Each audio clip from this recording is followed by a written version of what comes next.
അമ്പലക്കള്ളന്മാരോടും അഴിമതി വീരന്മാരോടും അക്രമികളോടും പൊതുജനം പറയുന്നു, കണക്കുപുറത്ത്. അമ്പലക്കള്ളന്മാരുടെ സർക്കാർ അയ്യപ്പന്റെ സ്വർണം കവർന്ന സഖാക്കളെ പിണറായി സംരക്ഷിക്കുന്നു. കർഷകരുടെ നടുവൊടിച്ച സർക്കാർ, കർഷകരെ കൈയൊഴിഞ്ഞ സർക്കാർ താങ്ങുവില വർദ്ധിപ്പിക്കാതിരിക്കുകയും ഉൽപ്പന്ന കുടിശ്ശിക അനിശ്ചിതമായി വൈകിപ്പിക്കുകയും ചെയ്യുന്നു. മയക്കുമരുന്നിന്റെ തലസ്ഥാനം. മയക്കുമരുന്ന് കേസുകളിൽ കേരളം ഇന്ത്യയിൽ ഒന്നാമതായി. 1060 സ്കൂളുകളിൽ മയക്കുമരുന്ന് ഉപയോഗം കണ്ടെത്തിയിട്ടുണ്ട്. തകരുന്ന മതേതരത്വം.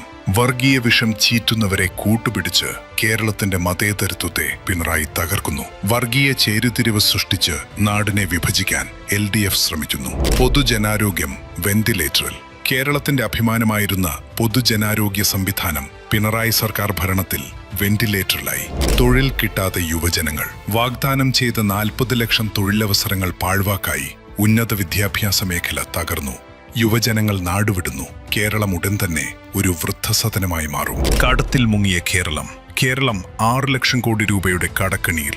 ഓരോ മലയാളിക്കും കടബാധ്യത 1,65,000 രൂപ. BJP CPM അവിശുദ്ധ കൂട്ടുകെട്ട്.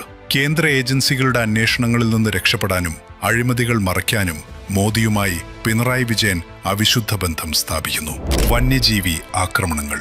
വന്യജീവി ആക്രമണങ്ങളിൽ ജീവനും സ്വത്തും നഷ്ടപ്പെടുന്നവരുടെ എണ്ണം അനിയന്ത്രിതമായി കുതിച്ചുയരുമ്പോഴും സർക്കാർ കയ്യും കെട്ടി നോക്കി നിൽക്കുന്നു. അഴിമതിയിലെ കുടുംബാധിപത്യം.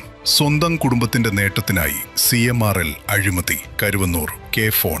108 ആംബുലൻസ് അഴിമതികൾക്കും പിണറായി കൂട്ടുനിന്നു. പോക്കറ്റ് കാലിയാക്കുന്ന വിലക്കയറ്റം. വിലക്കയറ്റത്തിൽ LDF സർക്കാർ കേരളത്തെ രാജ്യത്ത് നമ്പർ 1 ആക്കി. വിദേശ സഞ്ചാരവും PR ധൂർത്തും. സർക്കാരിന്റെ മുഖം മിനുക്കാനുള്ള പരസ്യങ്ങൾക്കും വിദേശയാത്രകൾക്കുമായി മുഖ്യമന്ത്രിയും മറ്റു മന്ത്രിമാരും ധൂർത്തടിച്ചത് 100 കണക്കിന് കോടി രൂപ.